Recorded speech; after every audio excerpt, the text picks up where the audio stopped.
Hi guys! Ayan at tuloy na tuloy na nga kami magsambales. Dahil nga sa sobrang excited namin, nauna pa kami sa aming sasakyan. Dahil usapan nga ng aming van, alas 8, andito na kami sa labas, nag-antay kami ng isang oras. Eto nga at nagagayak na ka ng aming mga gamit. Dahil maiwan na ang lahat, wag lang ang pagkain. Kawawa tayo dun, gutom ang aabotin. Pero okay lang yan, maganda na yung handa kasi 4 na oras nga kaming magbabiyahe. Pero inaantay lang din po namin yung iba naming mga kasama. Dahil ang mga kasama po namin yung iba ay stay out.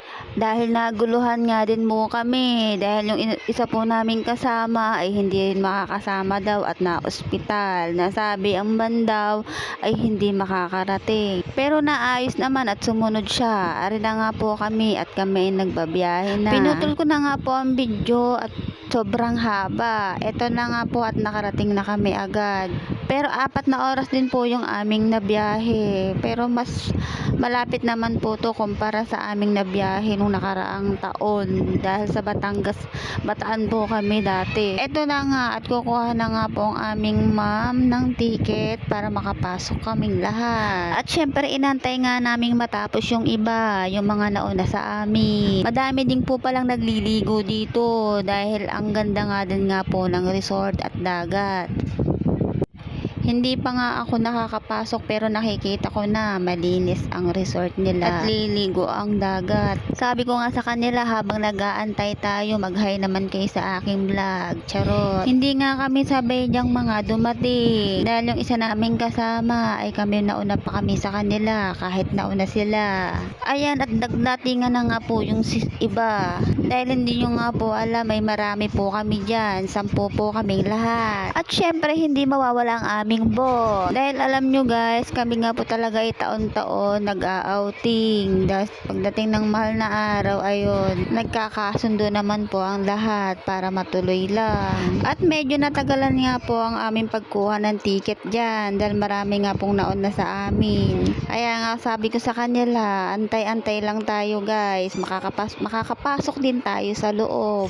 Ayan at binidyohan ko nga sila. Sabi ko sa kanila, excited na ba kayong lahat?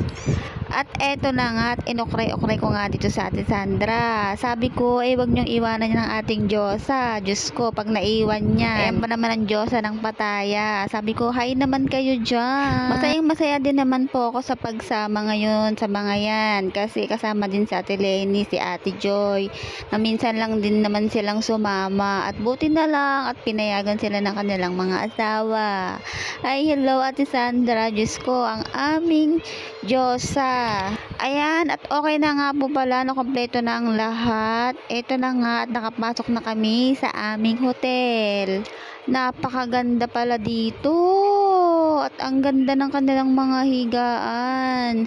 Talagang prepared po talaga yung asikaso nila at saka yung mga gamit at higaan namin ay napakaganda. At ang akala ko nga po ay doon lang yun sa labas at meron pa pala po ditong papasok at ito nga po yung nakuha naming kwarto. Sobrang ganda, may aircon po dyan, may sariling CR. Pero syempre inulit ko po at ito na nga po yung aking buong vlog at iba-vlog ko po yung aming hihigaan, yung aming kwarto. Ayan nga po, may CR siya sa labas. Pero in case na may mga tubig-tubig buhangin, dun nga po na kami magbabanlaw bago po kami pumasok dito sa kwarto. At ayan po yung dagat. Di pa po kami nakapunta doon. Kaya ito lang po muna yung aking na-videohan. Tara, pasok po tayo. Ayan, sabi ko sa kanila, hi guys, kaway-kaway naman kayo dyan. Ito nga po at may 3 bed. Dito sa pagpasok pa lang, ayan po, pwede na po kayong humiga dyan. Meron po sa taas, 2 bed at meron po ron sa taas. Ayan, at papasok po tayo dito sa loob. Saktong-sakto nga po itong hotel na to para sa maramihan, sa isang pamilya. Ayan. Pasok po tayo. Dito po yung CR. May sarili siyang CR. Ayan, matik na po ako talaga ako diyang madapa. Kakabidyo. Yan, CR po. Isang kwarto. Pero 3 po yung laman yan. Yan, pwede po tatlo, may aircon na din, may electric fan pa, 'di ba? Napakaganda at malamig. At dito naman po, diretso lang, isang kwarto. Ayan. Meron pong dalawahan sa baba at dalawahan sa taas.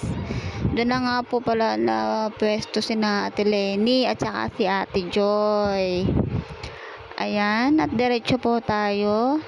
At dito po sa dulo, may sarili ding CR at isang couple. Ayan, dyan nga po pala magkakwarto si Nati Kate tsaka yung asawa niya.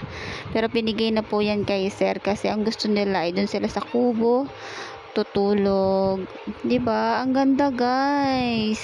Isang pamilya, pwede na po dito. Napakaganda. At sabi nga nang nagbibideo sa akin, ay meron pa nga pong balkon. Ayan, maganda din po siya. Tambayan. Kaso guys, hindi namin natambayan yan kasi doon na kami talaga nagtambay sa kubo. At nung kami naligo, dire-diretso na kami. Nandun lang kami sa dagat hanggang gabi. Diba guys? Napakaganda. So mamaya, ito lang po yung video ko. Mamaya, update ko po kayo sa dagat naman kasi hindi pa po kami nakakapunta ng dagat. Dito lang po kami. Halos kalalating lang din po namin kaya binidyohan ko lang po muna tong aming hotel. Ayan lang guys. 'Di ba? Napakaganda. Nagpunta na kayo dito. Dito lang po 'yan sa Zambales. Bye.